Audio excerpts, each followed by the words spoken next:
नमस्कार मंडळी. स्पर्धा परीक्षांची तयारी करताय? मग एक गोष्ट तर नक्की, गणित म्हणजे वेळेचा खेळ. तलाठी असो, ग्रामसेवक असो किंवा पोलीस भरती, प्रत्येक परीक्षेत जिंकण्यासाठी वेग प्रचंड महत्वाचा आहे. आज आपण सम आणि विषम संख्यांचे प्रश्न अगदी सेकंदात कसे सोडवायचे यासाठी काही जबरदस्त शॉर्टकट शिकणार आहोत. आता बघा, स्पर्धा परीक्षांमध्ये सगळ्यात जास्त वेळ कुठे जातो? बरोबर, गणितामध्ये. कधीकधी सोपे वाटणारे प्रश्न सुद्धा इतका वेळ खातात की बाकीच्या प्रश्नांसाठी टेन्शन येतं. खरं आहे की नाही? पण आता काळजी करायचं काहीच कारण नाही, कारण आज आपण याच वेळेच्या आव्हानावर मात करण्यासाठी काही जबरदस्त युक्त्या म्हणजे शॉर्ट ट्रिक्स शिकणार आहोत. या वापरल्या ना की उत्तरं अगदी काही सेकंदात मिळतील. हे बघाच. चला तर मग सुरुवात करूया आपल्या टूलकिटमधल्या सगळ्यात बेसिक पण तितक्याच महत्त्वाच्या साधनापासून, म्हणजे पायाभूत नियमांपासून. हे नियम असे आहेत ना की चुकीचे पर्याय क्षणात बाजूला सारता येतात. हे नियम खूप सोपे आहेत पण तितकेच पॉवरफुल. बघा हां, दोन समसंख्यांची बेरीज केली की उत्तर नेहमी समच येतं. आणि गंमत म्हणजे दोन विषम संख्यांची बेरीज केली तरी उत्तर समच येतं. पण एक सम आणि एक विषम संख्या एकत्र आली की उत्तर विषम होतं. आणि गुणाकाराचं तर एकदम सोपं. कोणत्याही संख्येला समसंख्येने गुणलं ना की उत्तर नेहमी समच असणार. हे नियम डोक्यात फिट बसले की मोठमोठी गणितं न करता 4 पैकी 2-3 ऑप्शन तर असेच कमी होतात. चला, आता आपलं बेसिक टूल झालं. आता वेळ आहे टूलकिट अपग्रेड करायची. बघूया बेरीज काढण्यासाठी काही हाय स्पीड शॉर्टकट. यानी तर प्रचंड वेळ वाचणार आहे. ही आहे आपली ट्रिक नंबर 1. जर पहिल्या काही क्रमवार विषम संख्यांची बेरीज विचारली तर सूत्र एकदम सोपं आहे, n चा वर्ग. आता n म्हणजे काय, तर एकूण किती संख्या आहेत तो आकडा. बस, किती मोठा वेळ वाचतो बघा याने. चला, एक उदाहरणच बघूया म्हणजे लगेच कळेल. प्रश्न आहे, पहिल्या 5 क्रमवार विषम संख्यांची बेरीज किती. आता इथे एकूण संख्या किती आहेत? 5. म्हणजे आपलं n झालं 5. आता आपलं सूत्र काय? n चा वर्ग. मग काय करणार? बरोबर, 5 चा वर्ग. आणि उत्तर आलं 25. पाहिलंत? नाहीतर आपण 1 + 3 + 5 + 7 + 9 असं करत बसलो असतो. त्यापेक्षा हे कितीतरी सोपं आणि वेगवान आहे. बरं, विषम संख्यांचं झालं, मग समसंख्यांचं काय?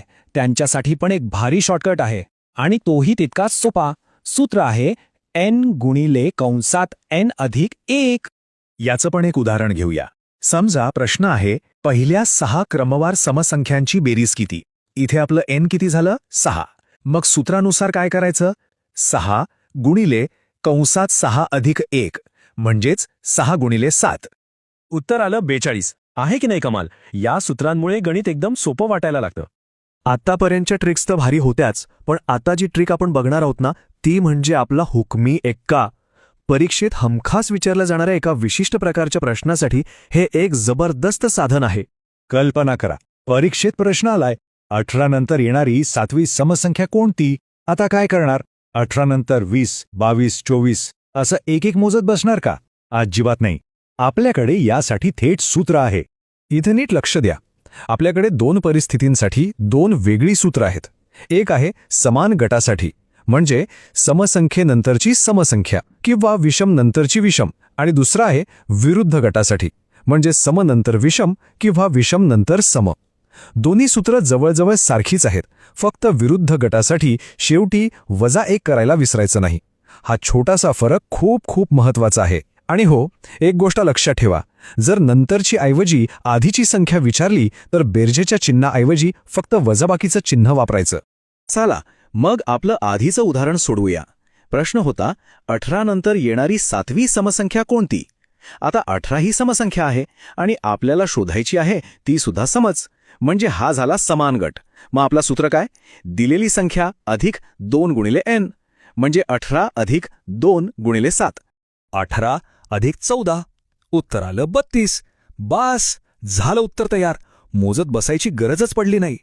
आता विरुद्ध गटाचं पण एक उदाहरण बघू, म्हणजे विषय एकदम पक्का होईल. प्रश्न आहे, 15 या विषम संख्येनंतर येणारी 8वी समसंख्या कोणती? आता इथे आपण विषम संख्येवरून समसंख्या शोधतोय, म्हणजे हा झाला विरुद्ध गट. मग सूत्र कोणतं वापरणार? बरोबर, ते -1 वालं, म्हणजे 15 अधिक 2 गुणिले 8 आणि मग त्यातून -1, म्हणजे 15 अधिक 16, जे होतात 31. आणि 31 मधून 1 गेला, उत्तर आलं 30. आता दोन्ही सूत्रांमधला फरक अगदी स्पष्ट झाला असेल. चला आता शेवटच्या आणि एकदम प्रो लेव्हल ट्रिककडे वळूया. ही ट्रिक खास अशा प्रश्नांसाठी आहे जिथे 2 क्रमवार संख्यांच्या वर्गांमधला फरक विचारला जातो. ही युक्ती तर खूपच छान आहे. 2 क्रमवार सम किंवा विषम संख्यांच्या वर्गांमधील फरक काढायचा असेल ना, तर काही नाही, फक्त त्या 2 संख्यांची बेरीज करायची आणि आलेल्या उत्तराला 2 ने गुणायचं. बस इतकं सोपं आहे हे. उदाहरणार्थ समजा प्रश्न आहे 12चा वर्ग वजा 10चा वर्ग बरोबर किती. आता 12चा वर्ग 144, 10चा वर्ग 100. मग वजाबाकी असं करण्याऐवजी आपला शॉर्टकट वापरूया.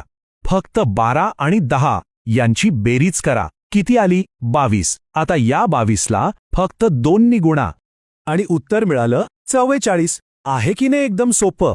या शॉर्टकटने तर मोठं वाटणारं गणित अगदी चिल्लर करून टाकलं. तर बघा, या फक्त काही ट्रिक्स नाहीत, तर परीक्षेत इतरांपेक्षा 2 पावलं पुढे राहण्यासाठी हे आपलं एक गुप्त शस्त्र आहे. असं समजा की ह्या ट्रिक्स म्हणजे गणितातला आपला गुप्त हुकमी एक्का आहेत. तर मग आता ठरवा, आज शिकलेल्या या सगळ्या युक्त्यांपैकी कोणती ट्रिक सगळ्यात आधी वापरून पुढच्या सराव परीक्षेत आपला मौल्यवान वेळ वाचवणार. नक्की विचार करा आणि सरावाला लागा.